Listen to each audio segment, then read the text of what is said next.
Make no mistake, we have had for years now a crisis that has been unmet by our political leaders when it comes to the cost of college. It has gone up dramatically. The average graduate from college now leaves school with $40,000 in student debt. $40,000. And that shouldn't be surprising when you look at the trend.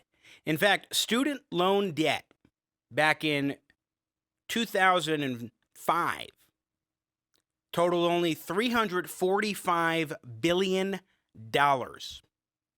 Today, the total is more than $16 trillion. That is a staggering 464% jump in about 15 years. Of course, the negative consequences of this are pretty clear. It contributes to more student loan defaults and defaults on other loans, contributes to slowing small business growth, and already we need to empower small businesses to help us get out of this economic malaise we find ourselves in now, dealing with the coronavirus, and then also resulting in lower home ownership rates, among other troubles. When we look at the trends here as well, let's put up pick one. And this is striking, some of the data that has been assembled when it comes to student loan debt and the cost of college. Here's the cost of college increase. You could just look at that chart, particularly for private college, but also public college. I mean, precipitous increases in about a decade to astronomical levels. And it just keeps getting worse and worse. Here in pick two, let's take a look at one of the big consequences of student loan debt. It is now the largest chunk of U.S. non-housing debt. Bigger than credit card debt, bigger than auto loan debt. And that's a couple years old, that graph, because now student loan debt is over $1.6 trillion. And before I said $16 trillion, I meant $1.6 trillion. So you look at the data there, and make no mistake, it shows that we have a cost crisis in higher education. But how did we get here? This is not something new. This is not something unpredictable, especially if you understand basic economics. Back in 1987, then Secretary of Education William Bennett proposed what became known as the Bennett hypothesis, which I think is now the Bennett law of tuition stimulation. It has become a law. Increases in financial aid in recent years, he said, have enabled colleges and universities blithely to raise their tuitions, confident that federal loan subsidies will help cushion the increase. Prices will rise because the federal government is basically subsidizing the ability for people to go to college.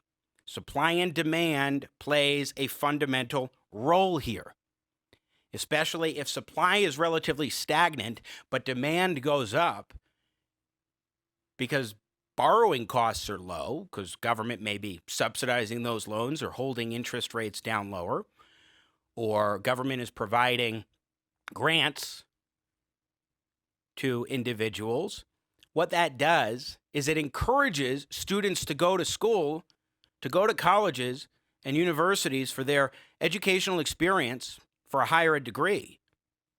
And while there, the colleges and universities are looking and saying, hey, there's this money here. We can just keep raising our tuition.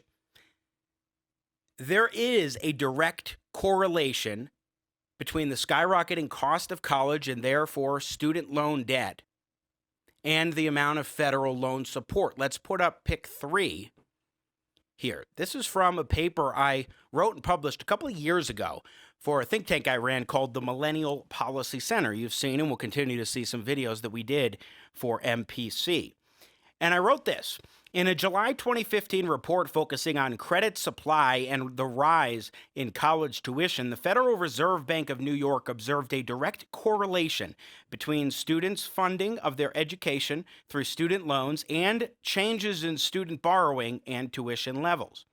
As the Fed notes, quote, higher tuition costs raise loan demand, but loan supply also affects equilibrium tuition costs, for example, by relaxing students' funding constraints. We find that institutions more exposed to changes to the subsidized federal loan program increase their tuition disproportionately around these policy changes, with a sizable pass-through effect on tuition of about 65%. Now, what does that mean? Well, as I wrote in this 2018 paper, the pass-through effect on tuition refers to the phenomenon whereby for every dollar received in subsidized federal loans where the government subsidizes the interest, colleges increase their tuition by 65 cents.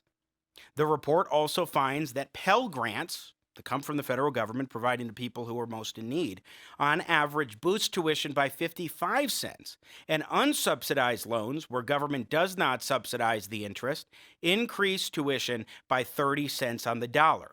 It seems that the more government does to pass out financial aid to make college affordable, the costlier it becomes. And that is, it stands to reason, particularly because when you're being easily given loans. In fact, I would argue that it is easier to get a student loan in America today than it is to get into a college or university today.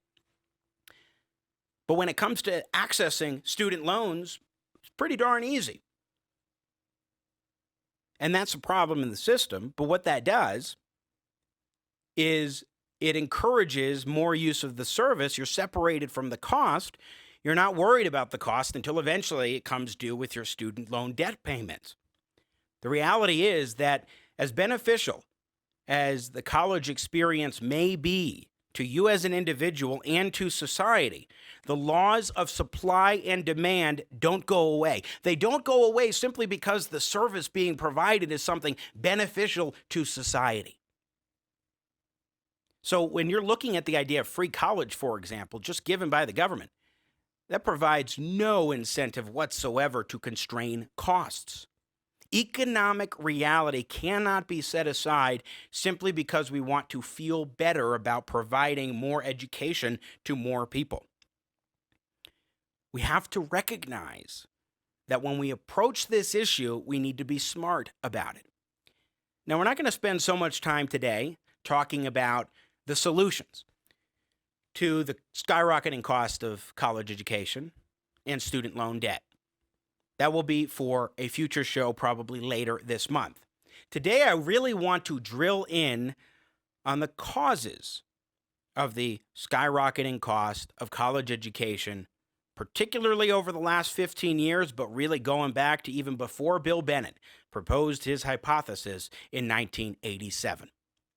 In a few moments, we will be joined by Professor Richard Vedder, PhD economist and distinguished emeritus professor of economics at Ohio University, to talk exactly about how we got here and also some of the implications. I mean, we're talking a lot across the country about Black Lives Matter and the strifes that minority groups often face in America today. Well, when it comes to getting a job, getting a college degree, those things are greater challenges for minorities, Black and brown communities across the country. Well, why is that? The answers may surprise you, but it goes directly to the way in which the federal government has structured our student loan system. We will talk with Dr. Vedder about this. But before we do, I want to play a quick clip relative to the student loan issue. 1980, his Free to Choose show, in Cut 2. This is the great late Milton Friedman.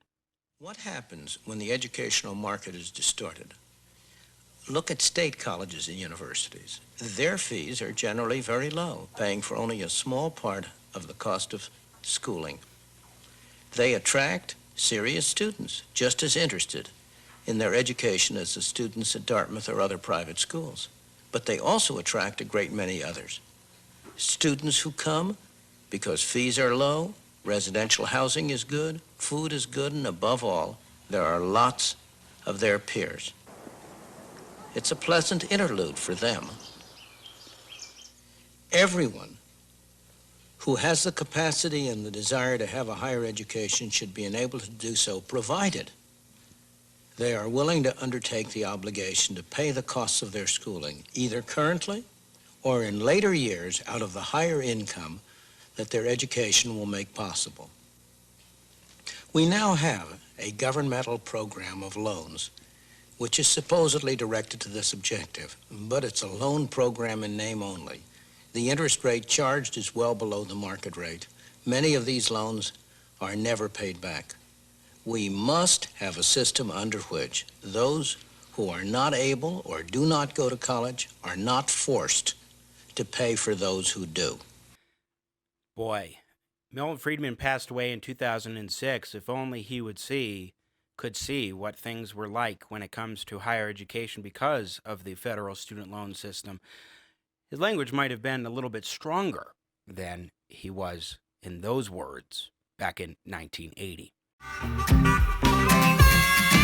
You just watched a clip from Jimmy at the Crossroads. Don't miss more engaging, intelligent talk. Subscribe to the Jimmy at the Crossroads YouTube channel today.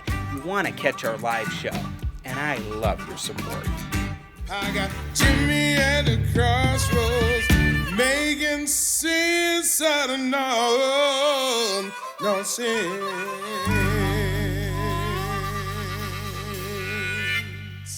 Yeah. Awesome.